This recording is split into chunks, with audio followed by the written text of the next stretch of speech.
Secret friends, unite!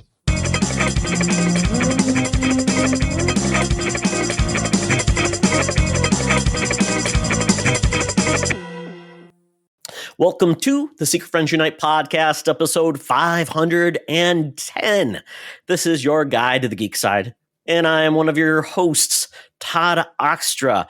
It is that time of the year when it's cold, but we're going to keep your ears warm with this awesome podcast. So get ready for all the geek news and all the fun you can handle. We're also joined by Charlie Carden, who will not be talking about the weather. He'll just be talking about how exciting he is to be here today. How exciting I is to be here today. I speak English good. Are you having a stroke? It's okay. I'm coming to you in extreme close-up vision. My camera died last week, right when I was doing a fairly important interview, which you're actually going to see later in this video about our support of the Hollywood Food Coalition to support the folks in LA who are struggling with the wildfires. So I had, in a pinch, I had to run out and get this thing from Target, and it's too close, so I might have to replace it again. I know it is. You're too close. Are you ready for my close-up, Mr. DeMille? Exactly. No. Of course, if you're listening to us and not watching the audio or watching the video, it doesn't really matter. But anyway, we got a great show, fun stuff to talk about. We're back to the portion of the show where we're going to play one of our regular games in the Thunderdome, but we have news to talk about and lots of other fun stuff. But before we do that, I am, of course, very fond of doing the It's Time to Pay the Bills segment. Our Patreon Secret Friend Squad over at patreon.com/Secret Friends Unite. These wonderful folks get exclusive shows, ad-free shows, awesome Discord benefits for 7 days for free and as little as $2 a month going forward, which is a lot of entertainment for $2. Patreon gifts are also available if you visit patreon.com/Secret Friends Unite/gift. These folks knows what's going on. My buddy Derek Trevelyan right here in EGR, the figure dude, Francie, my wife's hairdresser, Mr. Xbox Expansion Pass, Luke Lore, and my awesome Uncle Tim. Friends with Benefits level, John Sedorf, the awesome Phoenix Sisters Entertainment. This was the weekend of their online Comic-Con. I participated in one of their panels about collecting, so I got to talk about my collection here. That was a fun panel. It will be available online. Brendan Myers, Corey and HD, Matthew Keel, my buddy, Kurt Krug, who has helped us out so much growing our Spotlight interview segment. Todd and I have a really exciting one that we're doing tomorrow that I'm actually letting Todd drive the bus here because it's one of his passions. But you'll want to tune into the Patreon to hear that. Our new friend, Tanya Lee, who joined us on Code 47 several weeks ago. And with the folks without whom there would be not, the Secret Friends Super Squad of Sean, Stella, and Henry Nias out there in the Twin Cities. Thank you for all that you guys do. Again, we're talking about patreon.com/Secret Friends Unite, 7 days for free, and as little as $2 a month to stay on board. Now, Todd, this week's cover, this is a little different. I don't remember seeing a piece of art just like this. Maybe we have, but if we have, it's been a long time since we've had a Marvel Super Special magazine. What do we got going on here? Oh, Charlie, yes. This is a time when Marvel was trying some things. This is from February 1979. Essentially, this was a magazine, $1.50 in 1977. This was like the cost of I don't know, five. That was 3 times the cost of a regular newsstand comic, which was 35-40 cents, so even more than that. Yeah, so you're talking like almost 4 times the cost. So this is it was in full brilliant Marvel color, and this says introducing a new era in color comics and science fiction. Lost civilization of 2 billion people roam the cosmos in an arc 1 light year long revolt of the time lost Star-Lord. So I assume this is the origin of Star-Lord, and it was more like it kind of reminds me of. Are you familiar with Heavy Metal, that magazine? Absolutely. I mean, to look at this cover, it's a cross between what you mentioned. It's a riff on one of the classic one-sheeters of the 1977 Star Wars.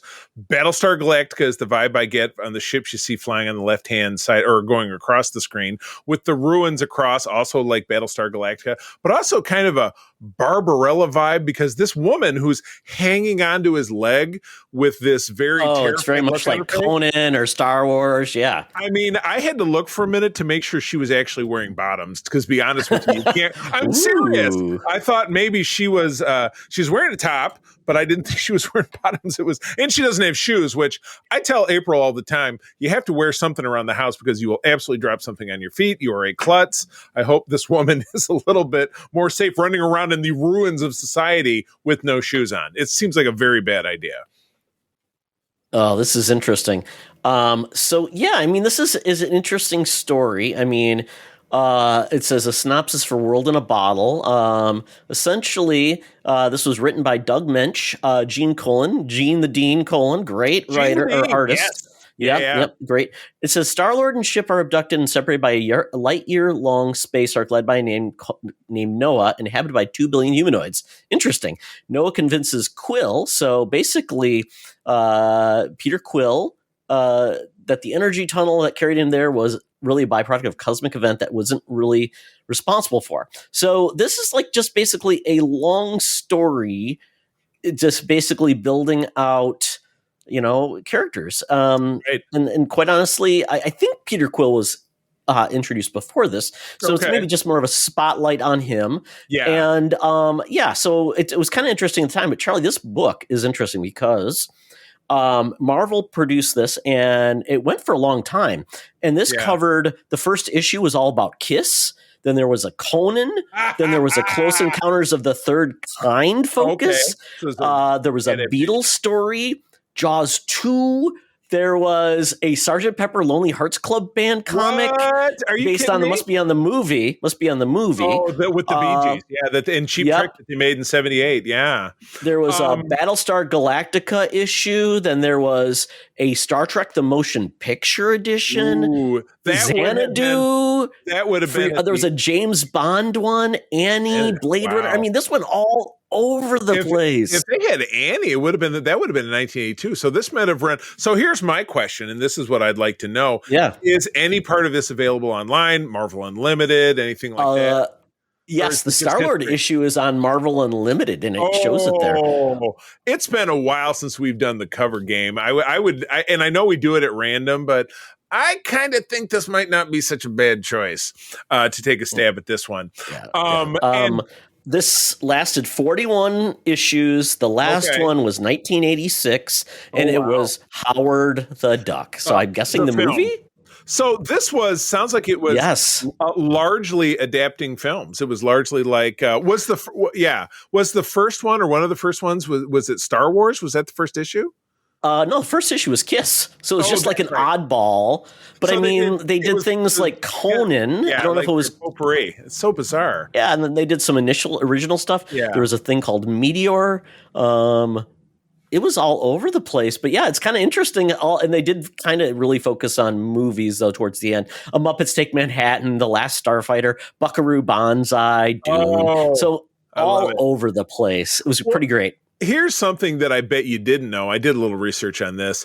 The model for this woman, who I'm not sure if she's wearing pants, that's actually our senior news correspondent, Madam Webb.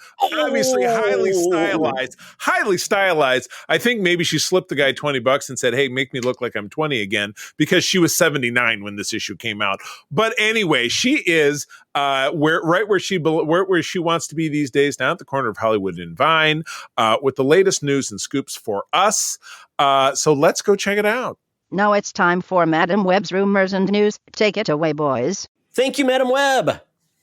Madam Webb, aren't you excited that we're getting into the time of the year when we're past the holidays? You can take down all of your 4th of July ornaments and finally focus on your favorite holiday, which is Valentine's, where you can then give everyone different livestock hearts to show them how much you care.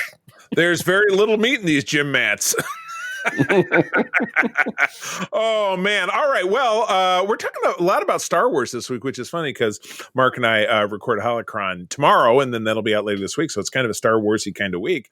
But we have a genuine heartthrob, Ryan Gosling, in talks to star in Sean Levy's Star Wars film. Now, Todd, you and I both know that there are certain myths in life. There's a Loch Ness Monster, there's Bigfoot, and there's a Star Wars movie after 2019.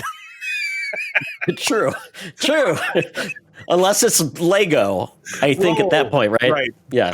A theatrical release of a Star Wars movie. We'll say it that way in the theater. Yes. So anyway, A Hollywood Reporter is saying Gosling's interest in doing a Star Wars has pushed the project to the front of the director's schedule. Now, Sean Levy, that's a name, but it's not jumping right up to me. Did he do Deadpool? Well, I mean, he directed Deadpool and Wolverine. Yeah. Yeah, there you go. Okay. For some reason, it was escaping me. But anyway, this has been rocketed. And I believe he also did schedule. Deadpool 2. Okay. So this would be the Star Wars with a bunch of swears. I hope not.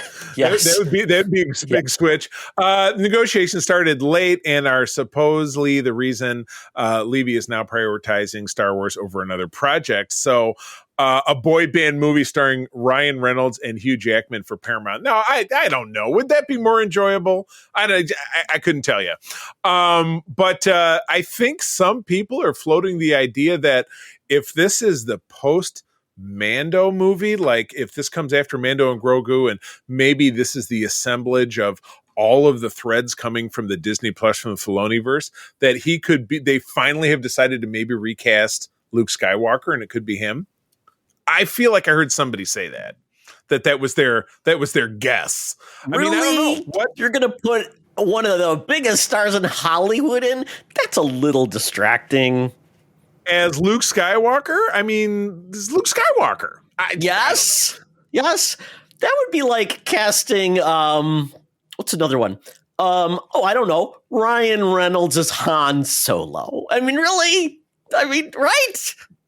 Hey, bro. Yeah, exactly. And then they'd make Hugh Jackman. Or Hugh Jackman as Han Solo. No, Hugh Jackman. Yes. He'd be Obi-Wan Kenobi. They just put a little gray in his hair. Yeah. But Ryan Reynolds he's a big name. You and I both obviously love the Fall Guy. And I mean, he obviously takes. That'd be Ryan Gosling. Well, what did I say?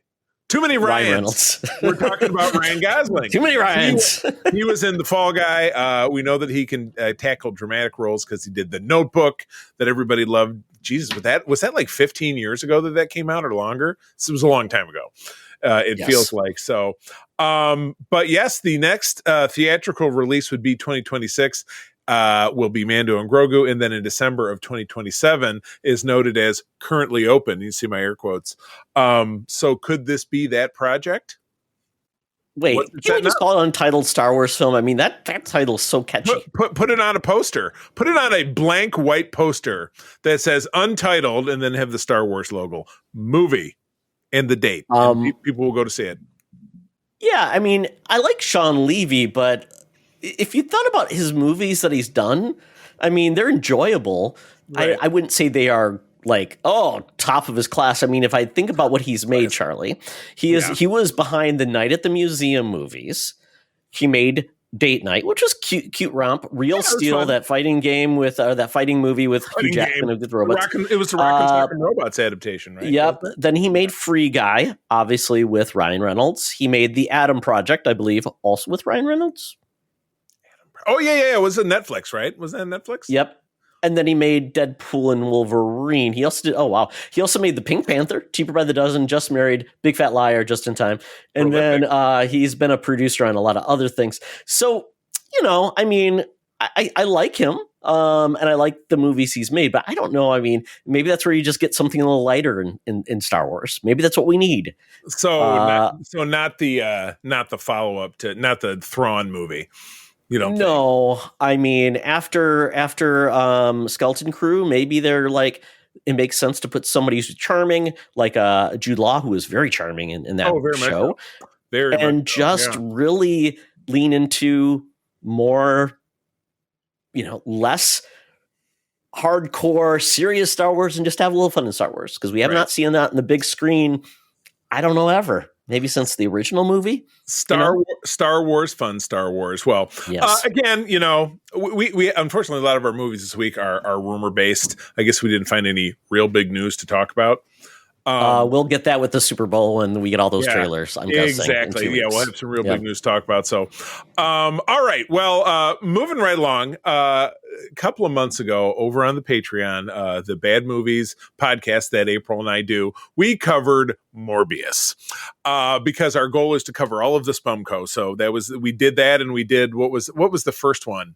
That was Venom was the first one, but I'm drawing the blank. Yeah, Venom. No, and so Morbius was the second film, but we're going to cover them all. But anyway, yeah. So still talking about Disney. Anyway, the star of that was Jared Leto. It was a terrible film. He also, back in 2016, did the first of Suicide Squad, the one without the in front of it, where he played a very controversial version of the Joker, and it was Post Malone Joker. Yeah, it was Machine Gun Kelly Joker. I don't know. It was somehow more controversial with his co-stars because of all of his really weird behavior. But anyway, the buzz now is that Disney is talking to him. So he blew through Warner Brothers. He blew through Sony. Now he's talking to the big dogs about potentially adapting him into the MCU or something produced by Disney. It seems like he's being thrown out as a potential as Ghost Rider. Is that what this article is kind of indicating? No, it says he's in talk for role, not Ghost Rider is what it actually says. Not Ghost Rider. Ellipses. Okay. Yes. Ghost Rider is not. All right. So if this ends up being true, what's a good fit for Jared Leto in the MCU? Oh, you put him in as a weirdo villain, right? Like a nightmare. Yeah. You put him in as an oddity. I mean, you could cast him as I'm trying to think of another like oddball Marvel villain that would just need somebody to be over the top and a little bit weird. I've got some it. gravitas. I've got it. It's almost unpronounceable, but one of the, I grew up reading the deluxe guide to the Marvel Universe, which had every character with a little bio page. There was one guy whose superpower was that he never showered and he stunk, and his name was like Tattered Demalion or something. Look it up. And all he did is he swung around a cloak and he stunk. So I thought, that could work for him. He looks like he probably smells bad. Doesn't he look like a guy who maybe doesn't shower? Smells like, the gutter. Oh, like, sure.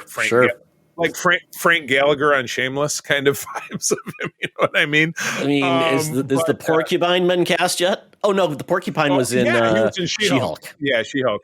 And they've already done Taskmaster. He'd be a great Taskmaster, but they did that in Widow, and now it's going to be in Thunderbolts as well. So I mean, if they're going to bring back the serpent, if they're going to go hardcore into a real serpent society and they make snake people, he would make a great constrictor or one of those people. You just slap a tail on the end of him and he's got that's all the constrictor was. He's just a big tail and he's got big like claws on the end of his. Didn't he have the arms that like stretch too? No, that was Anaconda. Anaconda. She's a woman. She was like a linebacker looking kind of woman with stretchy arms. Yeah, that's right, with the weird arms. Yeah, so they all had abilities. And then we have what Black Mamba was. Black Mamba was a woman who ran fast. There's of course Sidewinder, who's going to. Sidewinder is that's going to be Giancarlo's role in Captain America. And was there Cobra? Was Cobra one of them too? Yep, like he had a. Yep. Yeah, he's just real. He's real squiggly. He can get into like he's like a cat. Like get under spaces. Wait. So is Giancarlo Esposito gonna like take off his face and it's gonna be like V? Ooh, that'd be great. Yeah, it'd be a blah, blah, blah, blah, little tongue coming out and be gnarly. Yeah, I hope so. I agree. But anyway, I'm sure whatever he does can't be worse than Morbius because it's Disney and they seem to have a generally good track record with a few notable exceptions. But so this would be something moving into post Secret Wars, so 2028, 29. But again, Rumor Patrol, and we talk about something as a rumor until it's not anymore. So, all right. Well, the next one is speaking of the Rumor Patrol and speaking of the dynasty of the Avengers. What comes after the Avengers? Alphabetically a B character, so maybe the Beast movie, but no, we're going to the end of the alphabet and we're going to the X-Men being rebooted after Avengers Secret Wars. Charlie, remind me when Avengers Secret Wars is supposed to actually happen. That is the the second one, 2027, because the Doomsday comes out next year in 2026.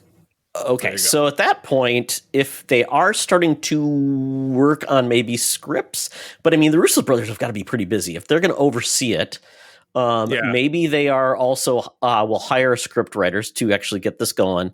So by the time that they're there, they can start talking about casting, and if they're going to direct, that's cool. So potentially, if they have to be done with, if the one movie has to release, Secret Wars has to release 2027, they're probably done filming that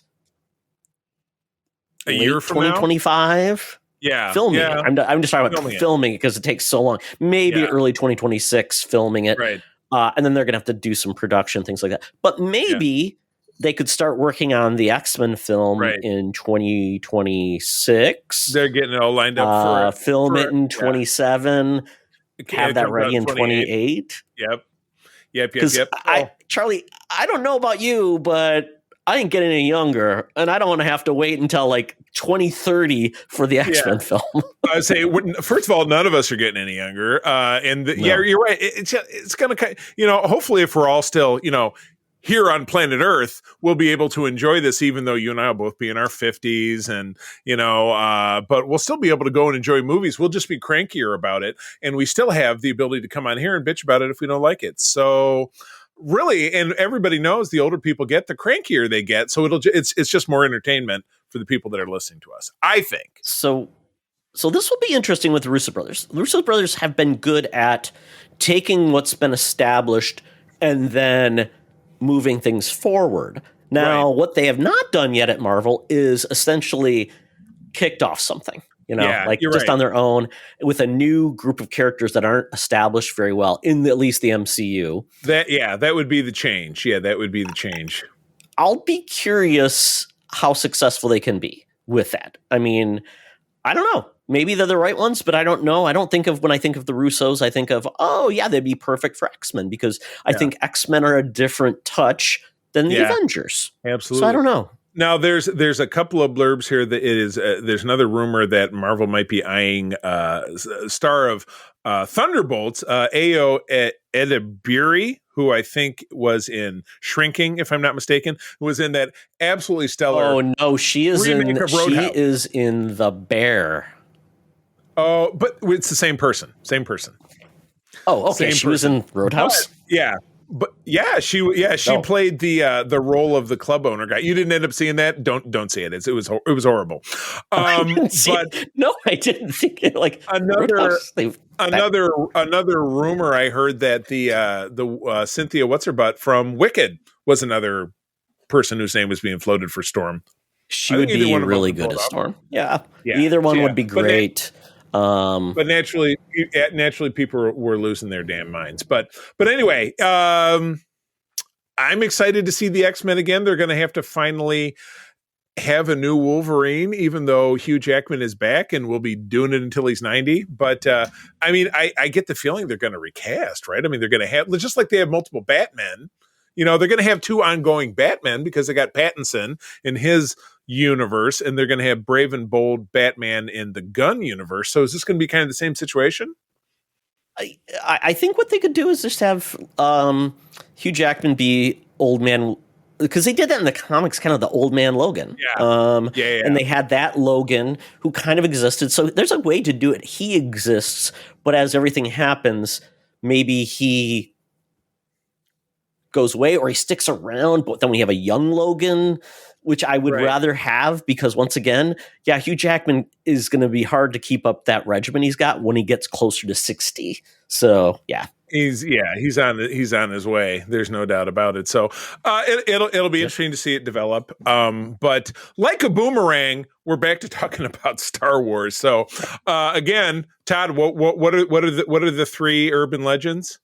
Bigfoot, Mothman, Loch Ness Monster, and Mothman. A Star Wars movie in theaters, and Mothman could be the fourth one.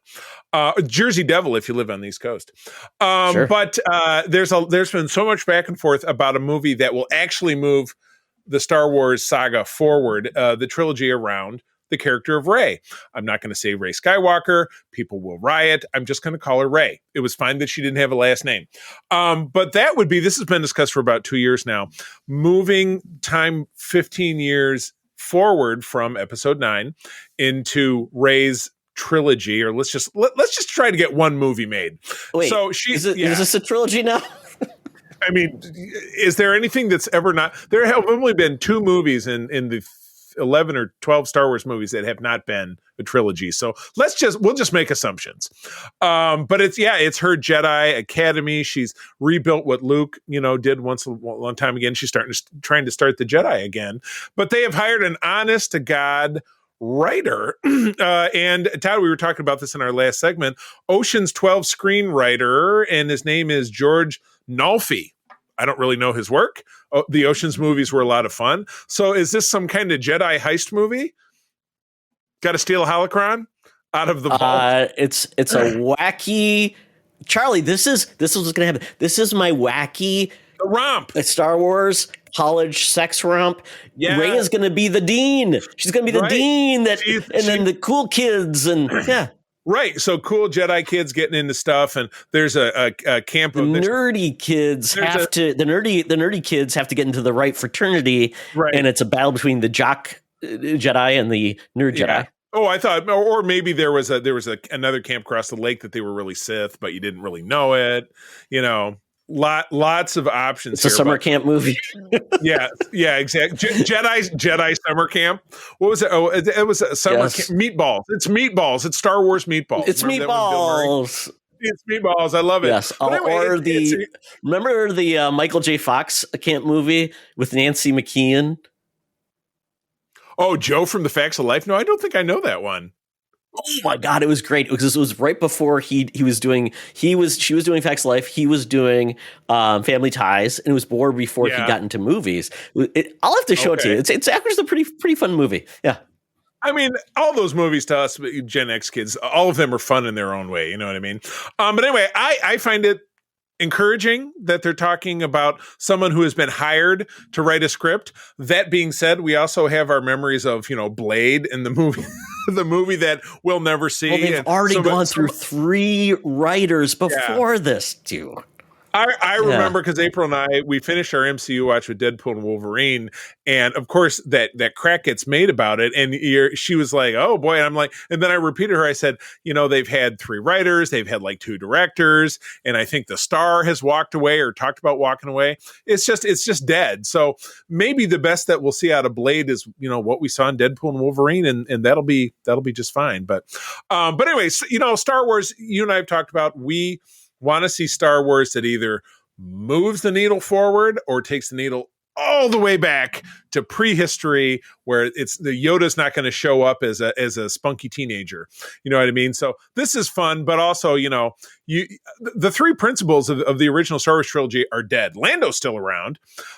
So I don't know that they're going to sneak him in if it's 15 years later, because he would be like, "I'm coming for you" on his little spacewalker. Chewbacca still around. I mean, Wookiees Chewbacca's already 250 years old. Put anybody in a suit, you got Chewbacca, so you're good to go. You got Anthony Daniels, may not be able to walk in the suit anymore. Right. Yeah, so I think we're okay. They will get something figured out. Is it just weird, Charlie, that they're pitching all these ideas at Disney before they have a script? It seems like I think they keep on pushing forward and there's no script. I mean, that's why I'm so excited about James Gunn. He says, "We're not doing crap until we have a script." And I'm like, right. I think that's novel. I think Disney's approach versus maybe Warner Brothers is that they want the headlines. They want the buzz. They want people thinking about their overall brand. And maybe they're not so worried that people are going to be like, "Well, I don't really trust anything Disney says because they're not producing anything." You're right. I absolutely agree with Gunn. He's putting his money where his mouth is. He's not just talking smack and being like, "Well, we're going to have a movie that does." It's like that rumor about the X-Men that we just talked about. That's kind of much ado about. It's nothing. So yeah. I don't know, but I will embrace it when it comes.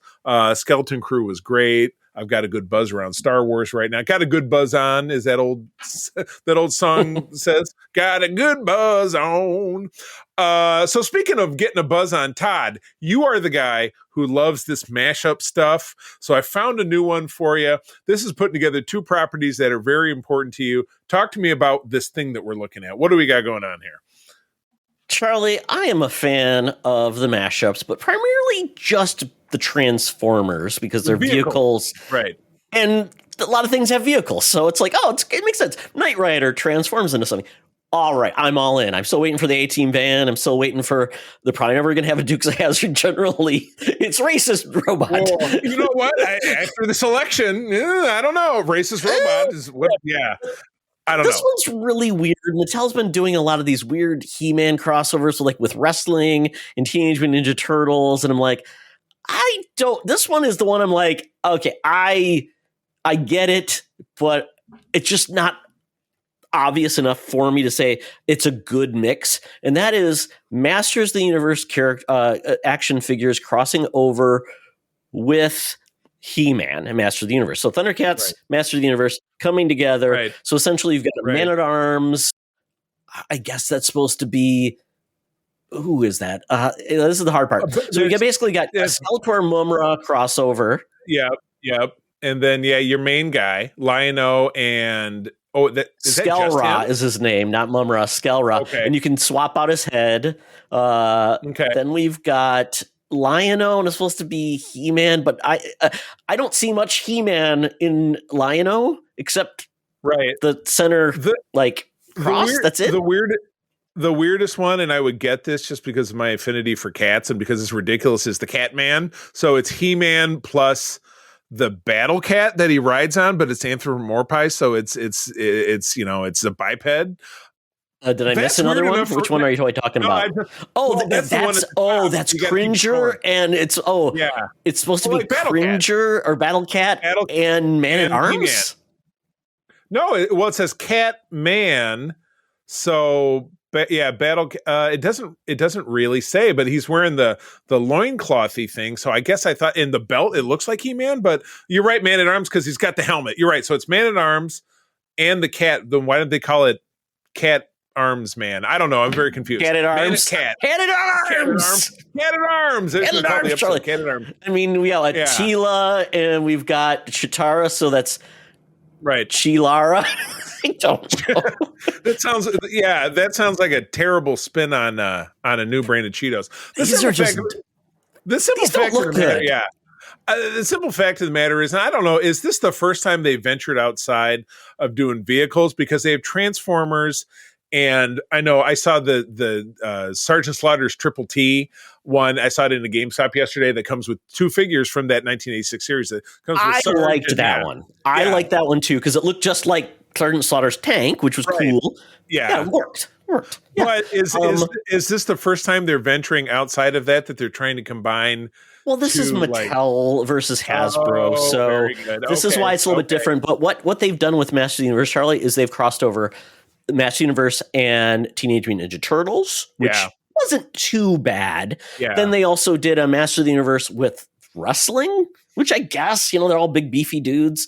But that's what I'm saying, and then this one is just there's just not enough different with these that I'm like, okay, it kind of stands out. It just like the Lion-O plus is supposed to be He-Man, but the only thing that really looks like He-Man is the cross chest. It's not, it's not even the sword is right. So you just have the Sword of Omens. So I don't know. To me, this is just dumb. I would imagine that the Matty Collector people are picking up on what Hasbro has done because there must be some level of success that they're saying, hey, people are really going for this. So this could just be their attempt to jam together two of their IPs and see if it's going to work. So it's an unproven quantity in so much that it's similar to what's been done in the mashup portion of what Hasbro's done, but it's completely unlike it. Being that it's not vehicles. So I'm curious, they could have combined the vehicles like Castle Grayskull and Snake Mountain. It's one weird playset. It's so weird. I know. It's a weird one. It's almost like, oh, Charlie, this is even worse. I'm on MattelCreations.com.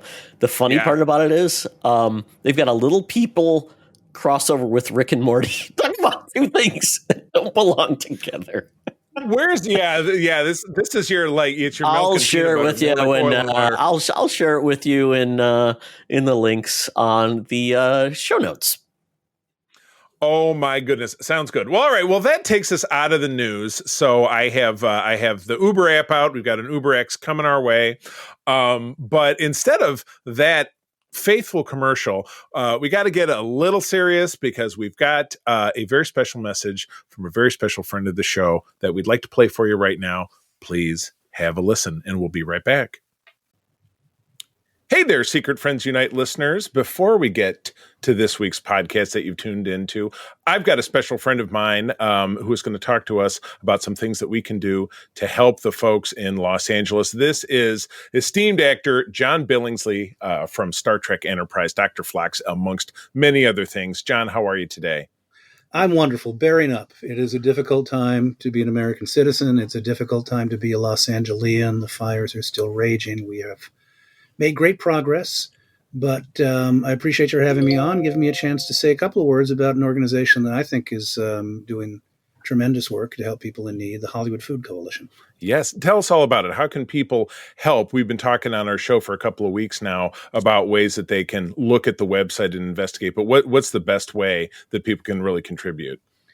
Well, I mean, it's pretty straightforward, as is always the case. In the end, there's not a not-for-profit out there that isn't ultimately interested in seeing if we can get donations. We have a better sense of how to use the money. That said, if you happen to be in Los Angeles and you want to volunteer, we can always use people to help us come cook and serve and help process the food that we rescue. The key thing to know about us is that what we are doing is rescuing food from all over the city and sharing it with social service organizations who can get it to people in need. So when you're working with us, you're effectively helping to support 150 other social service organizations. And I think one of the key things about these horrible fires is that while there is an obvious and wrenching pain because a lot of people have lost their houses, one of the things that is a reality is that a lot of the people who may not have lost their houses are going to be impacted by the fact that money is going to be hard to come by. Right. So for people who are living on the streets, for people who are indigent, for people who are relying on social service organizations to help take care of them, the need is only going to get greater. So in that sense, I would only say, yes, it is possible to make a donation to a number of wonderful organizations, obviously the Red Cross, that might be helping some of the people who have faced particular fire-related catastrophes. If you're helping the Food Coalition, what you're really doing is helping to sustain an ecosystem, which is critical to our city's survival. Right, absolutely. And the website again? It's HOFOCO.org, HOFOCO. Exactly. HOFOCO.org. Like all websites, you fish around, you hear our story, you learn about the wide range of things we do. We serve a hot meal to all comers 7 nights a week. We help provide for hundreds of people's emergency needs. And again, we rescue almost 2.5 to 3 million pounds of food a year that we share with other organizations. The other thing, since you give them the opportunity to chat, and I appreciate it, that is really important to me because this is Star Trek. Coalition was the word that appealed to me when I joined this organization 8 years ago. The idea that it takes a village of people who are learning how to do things together that they cannot do separately. When it comes to food rescue, you have to put a fleet of trucks out there. You got to find places to take that food to keep it refrigerated. You got to figure out how to reach populations that might not be easily reachable. It truly takes a ton of groups working together to figure out how to provide for a city as big as ours, millions and millions and millions of people. I'm really proud of the efforts we've taken in the last few years to help build that collective, collaborative infrastructure. And I think that's really one of the keys as we face this political crisis we're in. Cities getting stronger by not relying necessarily on a dismissive federal government, figuring out how not-for-profits can band together to work together more effectively. Absolutely. That's great. So again, hofoco.org. ORG, yes. I am always forgetting my orgs and my nets. Orgs and my nets. hofoco.org. Absolutely. Hofoco.org. Oh my goodness. Well, John, thanks for jumping in with me and all of our friends over at Secret Friends. No matter what show you're listening to, if you're on our Patreon, please go investigate, give, and help our fellow folks in Los Angeles. And let me throw one last thing out. Trek Talks, which is the annual Lollapalooza 8-hour digital telethon to raise money for the Hollywood Food Coalition. We've postponed it, but we haven't canceled it. It'll be back probably in April, so keep watching the skies. You better believe it. All right. Thank you again, John, so much. And I always like to say, keep on trekking. Thank you. Talk nerdy to me. Talk nerdy to me. We're sitting in the Geek Easy, cover band's playing, drinks are poured, and we are ready to get our nerd on. So I am catching up on a lot of content. First, I'll touch on the show Upload, which is on Amazon Prime. Previously, I only watched a couple episodes of it, but I really, really like the show. Robbie Amell essentially dies, and before he passes away, they were able to capture his consciousness and then upload it to essentially cyber heaven. And that is what is now in the future. Okay. So it's like half of like Battlestar Galactica, where they die and upload, but they don't go to a new body. They're in the cloud, literally. They're literally living in the cloud. They have people called angels that work for the company that wear VR and can interact with them, help them. And he essentially lives in a cyber afterlife that it feels like a high-end hotel. And you said that was on Prime, did you? Amazon Prime. It's a half-hour comedy. It's got I think 3 seasons out. Robbie Amell, and then he basically plays a guy who was killed in a autonomous vehicle crash. Whoops. And he was creating this company, and it was going to be doing something with the afterlife as well. So he is missing parts of his memory because when he was uploaded, something happened. But we think, and there's the cool part of the show, it's a comedy, it's ongoing. It's got great individual episodes, but it also has a overarching story of like, is there something weird going on about how he ended up dying?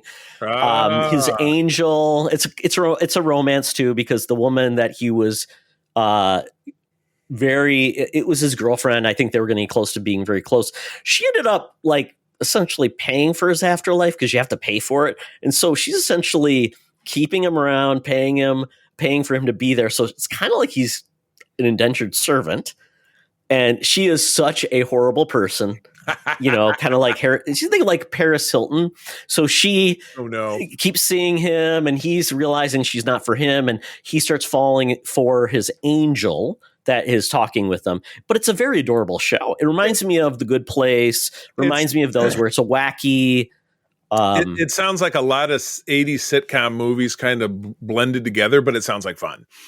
Yeah. Oh, it's very fun. One of my favorite jokes is about peeing in the show. It's so hilarious because it's like, how do they make that funny? They made peeing absolutely hilarious. Made me laugh out of my laugh. I just love it. It's on Prime. Once again, now Prime unfortunately has ads unless you want to pay $3 more. So I eat the ads. Who cares? Although I will say, in half-hour shows, there's a lot more ads from Amazon in there than there should be. Yeah, it is like every 7 minutes, here's 3 minutes of ads. It sucks. I mean, is that kind of just it's really kind of restoring the natural order, I think, in a lot of ways, but maybe it just feels like a lot because we forget. It just sucks when you're already paying, but it feels like cable because even though you had cable, you still got ads. Or broadcast TV. Think about, when you were watching Friends, back in the 90s. When I had my old TiVo, Charlie, I could fast forward through those ads. On Amazon, you can't fast forward through those ads, can you? But you know what you can do? Hey, I'm going to play a little bit more on my phone. And then you just look down and mute the TV, or you go up and get a snack, have a whiz, man. It's just, it goes right back to it. But anyway, well, that's fun. Absolutely. That like great fun. Show, a very funny, good cast. Highly enjoy it. Check out Upload. Very good show. And then the only other thing I really watched that was new, and you're going to be talking more about this on Code 47 in depth, so you'll have more to say there. But this is really my impressions. Especially watched it with the wife, so she has not been catching up with Star Trek. So this is her first real new Star Trek thing in some time. She loves Michelle Yeoh. I'll put those caveats there. Sure. Section 31, their movie, the first Star Trek made-for-TV movie on Paramount Plus, with Michelle Yeoh, first one reprising ever, role, and first film since 2016 with Star Trek Beyond. Yep. So reprising her role as Emperor Georgiou. This is fast forward past last time you probably saw her, where she was going to be working with Section 31. Now she's essentially, the way it's premise set up, she's not, and she's doing her own thing.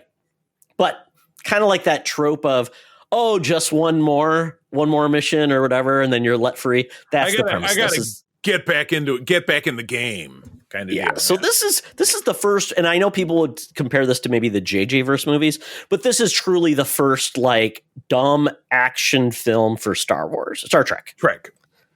It is truly a dumb action film. It's got a group of new characters that are cool, hip, a little wry, little saucy, sometimes are sarcastic. They got razzmatazz and they're quippy. Exactly. Yeah. You got a lot of action, not much character development.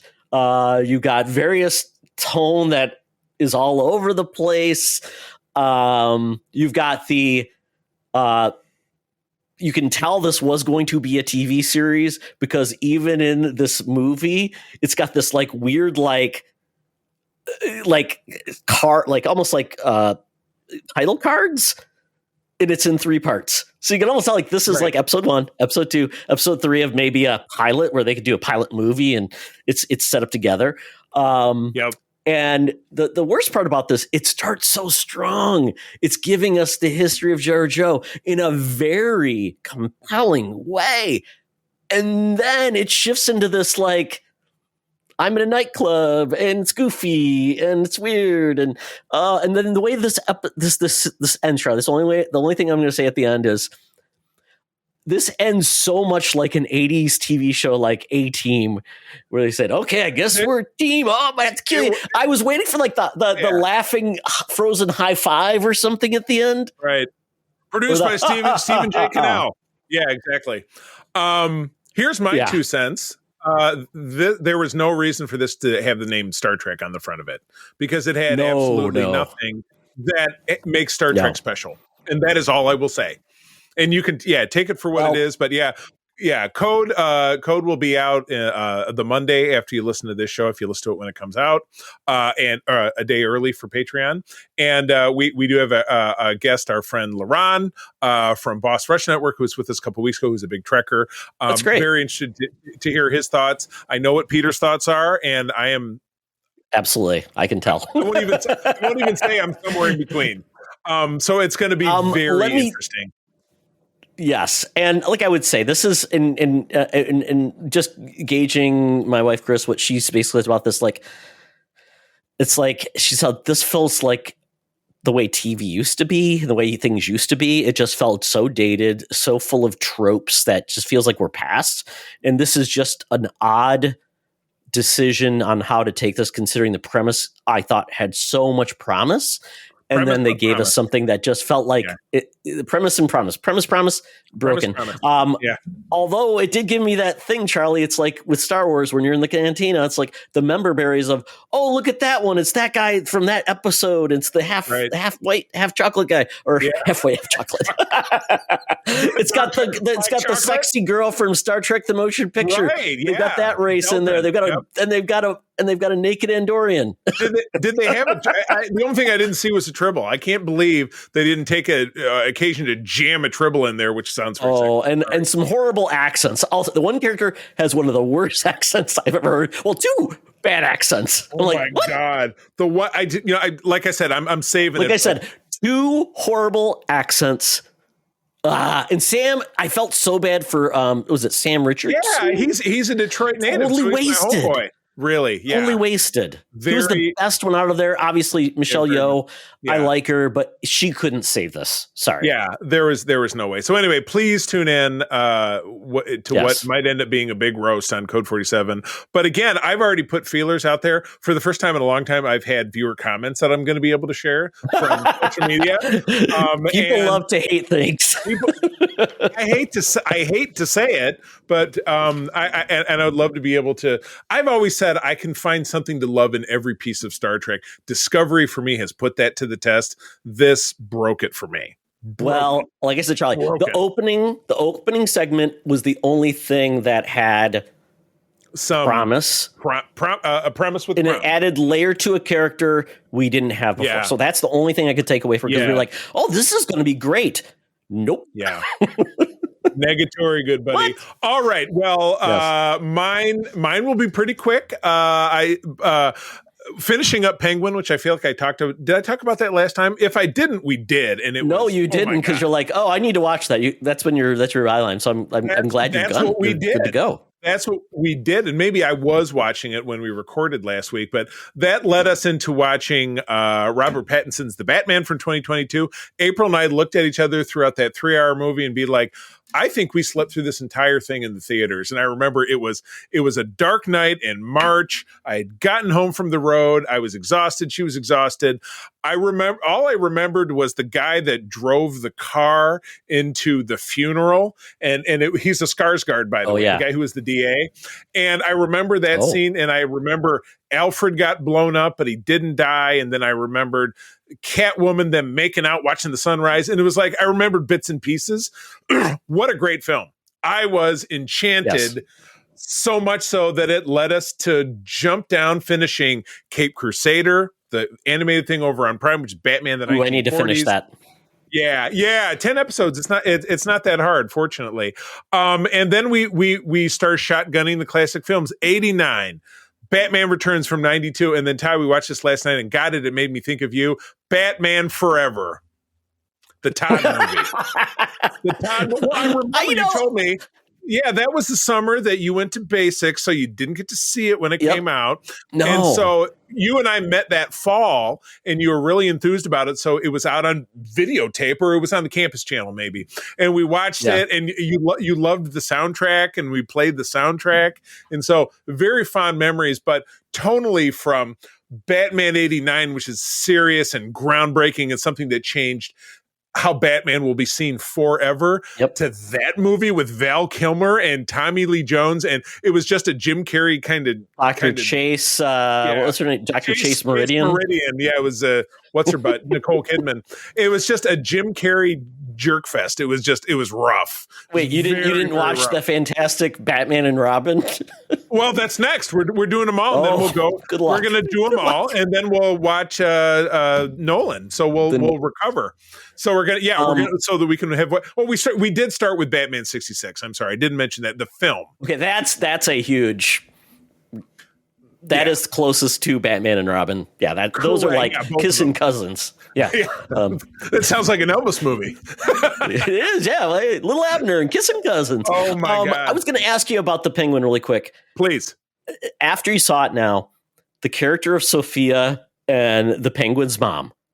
Holy crap, Charlie! Those two women. It's like they were a wagon train of a powerhouse around Oz. Wow. And the last episode, the death in the last episode, that was executed by the Penguin. I won't get into it. Couldn't have seen it coming in a million years. I got spoiled by that too, and I was so pissed. But I'm still. I know I didn't expect, because it was one of those articles of like something. It was like. Biggest moments of things, and I'm like, okay, well, I'll just look at these, and I'm like, oh crap. But and then did you like the little bit of Easter eggs in the last episode too? Oh yes, how they kind of brought it all back together. Yes. Yep. A certain symbol in the sky. Good deal. I'm glad you watched it. I love it. No, I'm excited about that. And then finally, we went and saw a movie Friday night. That I'm like, well, it's January. We've seen 3 movies now because we saw that horrible Den of Thieves with Jerry Butler and Ice Cube Jr. Did they play Pantera music in that movie? You know what? It played through the entire thing. There was no dialogue. Good. Then we saw The Wolfman last week, which we both enjoyed and we talked about. And the movie this week, which I found out about it on Monday, because I'm like, Friday night's date night for us. We go to Hopcat, which is a restaurant right next to it, and then we go to the movies. It's our thing. I'm like, there's a movie with Mark Wahlberg called Flight Risk. All right. I said, it's directed by Mel Gibson. Oh, shit. But I'm like, it's all that's coming out, so let's go see it. And I have to tell you, I haven't been this surprised by how great a movie has been in a long time. The 80 to 85% of this film takes place in a Cessna plane with 3 characters. Okay. Yeah, you have an FBI agent played by an actress who was in Downton Abbey, which I never watched. You had Topher Grace. Eric Foreman was an informant. Oh, that's right. He's the prisoner. Yeah, that she is transporting to Anchorage, takes place in Alaska, to testify against a mob boss back in New York City. And then you have their pilot, who's a guy they hired, who's played by a non-bald cap wearing, but a head shaved in the perfect classic George Costanza horseshoe pattern, pilot wearing a baseball cap. And not everything turns out to be its scenes. Is Mark Wahlberg the villain? I don't know. I think you should go see the movie. I was shocked by how good it was. It did have a few moments of cliches, like how come they didn't watch this thing, or why didn't they watch out for this thing, or like it's so dumb. But it very much a shocker of a middle part, a really satisfactory conclusion. And it won. I saw a headline before I came down there. It won the weekend. It did well. The theater that we saw it at like 7:30 or 7:45 on a Friday night. Very full theater, as full as theaters get these days, because all the theaters are about half size because there's tiny climates now. Yeah. So, but that probably ends up saving them money. You know what I mean? Because they can charge more. They can double the price of the tickets. You get a free ticket to Wahlburgers, free burger from Wahlburgers with every ticket sold. They shut ours down. We had one here in Grand Rapids for a little while. They are pulling it out of our Hy-Vee, which is our grocery store. They have a restaurant in it, and they're replacing it with something else. Yeah. My goodness. We'll still have one at the Mall of America. Because nothing ever leaves the Mall of America. It's it's like the world between worlds from Star Wars. That's right. Things don't go out of business. But anyway, I'd recommend that one. It's in theaters now. It's fun. I don't want to spoil it. I would say go check it out. It's fun stuff. So, well, cool. All right. Well, that's it for the Geek Easy, Todd. I have my phone out. My Air Qantas app is out. We've got to get down to the land down under where Hologram Tina and our beloved mutants are waiting for us to play a game, just like in Saw. Let's do it. Welcome to another edition of Thunderdome. Thank you, Tina. The mutants been gathered for a topic or a game to be entertained. And this week, playing a little game called IMDB Plot Keywords. Made a theme song, Charlie. You like that? We'll see I do like it. This game is very easy to do. Basically, you go and type in IMDB Plot Keywords and either a movie or a TV series that you like, and it will bring in basically plot keywords. It's very simple about that specific thing that could describe it. So very simple, like Charlie, a description would be like Star Trek. It would be like outer space, Federation, Klingons, pointed ears, aliens. Oh yeah, Klingons. Yeah, exactly. Ghost sex. Oh wait, that's an episode, right? Of Next Generation. Yes, Dr. Beverly. Only has sex every 7 years. That's why his ears are pointy. Yep. So that's the game we're going to play. So this week we are picking, the topic is TV sci-fi. Charlie, would you like me to guess first? Yes, I have mine on screen, and I want to shoot my shot, as it were. And it is, I always like to start at the bottom because that's where the words are a little weirder. So, all right. Is it in, wait, are you looking at alphabetical or are you doing by relevance? Just how, that's a good question. Let's see. It auto sorted, mine is sorted by relevance. So at the bottom, is that less relevant? I would imagine. Isn't that a good place to start? Don't sure. you think? Vague. We'll go vague. Okay. All right. Number one. Oh, no, wait. We're not doing it. We don't have to count this one. Yeah. Well, then never mind. All right. We're going to start with Alien Planet. Eagle. Husband-wife relationship. Early warning system. I like this one. Biodome. What does it make you think of? Explosion. Space opera. Sci-fi. Epic sci-fi. Fear of the unknown. Or simply unknown. Space opera. Shape-shifting. Supernatural power. Surrealism. 1990s. That's a deceptive one, sorry. British science fiction. Psychotronic series? I don't know what that's supposed to mean. Pilot. Space travel. Cult classic. We're getting a little more relevant. Doctor Who? Nope. Spaceship, spacecraft, space flight, space colonization. Buck Rogers? Nope. Transformation, alien species, disaster. Alien Nation, no. Mm-mm. This one's also deceptive. Lost in space. Okay. Sorry. Moon, outer space, moon base, and then the last one I can't use because it would be Space 1999? Yeah, you got it. Because the last one I was going to say. Don't know why I knew that. Last one I was going to say was year 1999, and I hated it that it said 1990s. Well, you said 1990s, and I'm like, well, is it like because Buck Rogers was set in 1987? What year? 1987. Okay, and then he was in the 25th century. So yeah. Well, good. No, and the reason I thought to do it is on the panel that I did for Kelly's multiverse fundraiser today. It was about collectibles, and one of the other two guys I was on the panel with had an original Space 1999 lunchbox with the thermos. He was very excited about. And the other guy, did they have any other collectibles from that series? They didn't ever have a figure. No, they did. They absolutely had a figure series. I think Ertl, who also did Star Trek: The Motion Picture. Yeah, it is this ERTL. Ertl. Yeah, probably stands for the.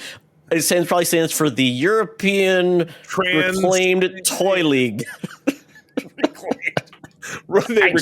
They reclaimed it from shrapnel from World War II. Exactly. British company. All right. Well, good work. Space 1999. Okay, Charlie. Got yours. Here we go. 52nd century. Alcoholism. Alien religion.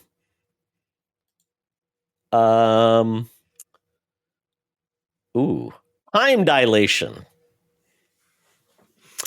Oh, Captain. I feel like this is a movie I watched an episode of because one of the stars was the girl who was in Smile 2. Is it Terra Prime? Oh, okay. Supercomputer. Okay. Far future. Post-apocalyptic. Is it Farscape? No. Oh, he went into the future. Cleavage. Followed up by deep cleavage. Oh, God. How deep does it go? Deeper cleavage now. To her knees. It's weird. Holographic projection. Event horizon. Military. Alternate timeline. One-word series title. That's interesting. Okay. Spaceship with artificial intelligence. Okay. Space war. Okay. Catsuit. Hero from the past. It's not Farscape? This all sounds like Farscape. No. Oh, man. Okay. Civil War. Human in outer space. Oh, is it Earth 2? No, that was on a planet. Okay. No. Uprising.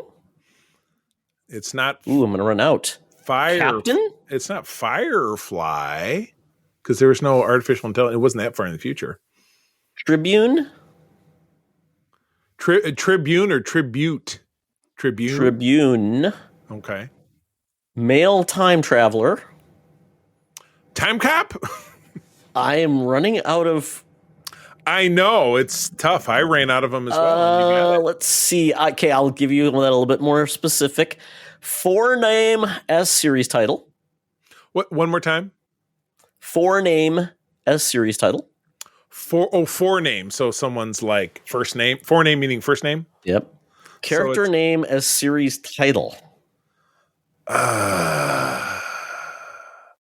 This might be a little too Salvage Crew? Mercenary. Okay. Might be a little too deep for you, Charlie. I don't know. I mean, single name. One-word series title, spaceship name and title, spaceship with the artificial intelligence, spaceship as a character, living ship. I really think I got nothing. I think you might win. Oh, there's 31 more. Let's see what else they've got. Interracial relationship. How do you have it sorted? Alphabetical or relevance? No, I've got it relevance, but it only showed like 30. Now there's more. Okay. We're gonna go. Mine didn't have that many. Okay, Frozen, Civil War, Perfect Possible Future, End of the Universe, Royalty, Nanotechnology. It's not Kyle X. Buck Rogers Scenario. Oh, so it's Buck a Rogers guy Scenario. It's not Encino Man. They didn't make a TV show out of that. Earth, Magog, Genetic Engineering, Double Cross, String Theory, Nietzsche, Slavers, Spike, Tradition, Tesseracting. Spike from Tesseracting? Is that some kind of sex move? I don't know. Larva, Prince, Friend, Double Cross, Nanotechnology. I think tell me if you give in, Charlie. Yeah, I'm quitting. I don't know it. What is it? This one's a weird one. I wasn't sure, but it was that horrible show called Andromeda with Kevin Sorbo as the captain. Oh my God. I didn't know anything about it. So I didn't ever have a chance. Captain Dylan Hunt. And one of the characters' name was Andromeda Ascendant. I don't feel bad that I didn't get it because A, I've never really knew anything about it, and B, Kevin Sorbo is human garbage, so I'm good. Yes, he's Hercules. Yeah, Hercule much less. Oh my goodness, crazy. Well, I mean, sometimes you're like, well, Charlie knows a lot of this niche stuff. I do. It's because that's a show. It was on. Let me guess. It was mid to late '90s. It was syndicated. And was it on? Is it in reruns like on TBS or something like that? It debuted in 2000 and it was ran for 5 seasons. Okay. And I believe that one was it was like one of the last eras of syndication where it was on your whoever paid for it. Right. Like what TNG exploded after TNG did it because it was so popular. Yeah, exactly. I think that one might have been done. I don't even know who did the actual production of the show. What's the studio? Yeah. Weird. If it was behind a real TV show or it was made in Canada or something like that. Right. Well, Space 1999, by the way, appears to have been made in 1975. So in 1975, I thought we're going with it. Was Space 1999? That was with what's his name, the actor, Martin Landau, who auditioned to be Spock and lost out to Leonard Nimoy. Yeah, Space 1990. Yeah, Space 1999. 48 episodes from 1975 to 1977. So just to give you a little bit of inside baseball. So. You'll love this, Charlie. So Andromeda Productions made Andromeda, and one of the producers, Majel Barrett. No, that's what killed her. Heard that show killed her. The guilt. Is it Space Above and Beyond is one I'm thinking about? It was on Fox. Yes, that's what I was thinking was Space 1999 for some reason. I'm I even got them screwed up in my head. I don't know if you're looking at it. Was this one of Gene Roddenberry's? I had an idea about this thing and I threw it in a drawer. Was that what Andromeda was? I feel like it was. Oh, Unusual Material by Gene Roddenberry. Oh, Gene. Wolf. It's not as. Oh, and Robert, who was a big writer on DS9. Oh, that's sad. Now. If Kevin Sorbo wasn't the star, if he wasn't the star, I would watch it. Filmed in Vancouver, British Columbia too, Charlie, your favorite. Oh, so at the same time as they were doing Battlestar, which is interesting. Sure. Along with his other series that Gene Roddenberry thought about was Earth Final Conflict. Remember that show? Right. Well, he had a couple the Questor tapes and Genesis 2 or something that were in the 70s, stuff he made when he either couldn't get Star Trek off the ground or he was dead, which was the thing that we're talking about. It's like all the old Stan Lee stuff. It's it's Stan Lee imagines, and it's like that skit by Key and Peele where Stan Lee goes in to pitch ideas. Oh my God. That was great. Oh my goodness. All right. Well, hey, that is the show. Friends, as always, thank you for joining us. Todd, where do people find you out there? They can really follow me focused on blue skies at Todd Oxtra at Secret Friends Unite. Check out our Discord. Check out our YouTube channel. Leave a review or a comment. And then also give us a nice review on the podcast, if you would. That'd be awesome. Absolutely correct. Well, you can find me on all of the things, at least the things I use, which would be Blue Sky, Instagram, and Threads. I am at the C3, THECEE. THREE. Also super duper active over in our Discord, our Secret Friends Unite Discord. That's where all of our fun and cool chats are happening. And we would love to see you there. And we would love to hear from you. Feel free to give us a ping in any of those places. Or if you're an email person, we'd love to hear from you over at the mailbag at secretfriendsunite@gmail.com. Let us know what you thought about what we talked about. Give us a show that we can do guesses on. I think that'd be fun. But yeah, we'll give it a go. So we'll see you next time. Friends, once again, thanks for joining us. I'm going to tell you that sharing is caring and to keep on trucking. Be the hero, not the villain. In a truck. Star Trek. Talking about Star Trek.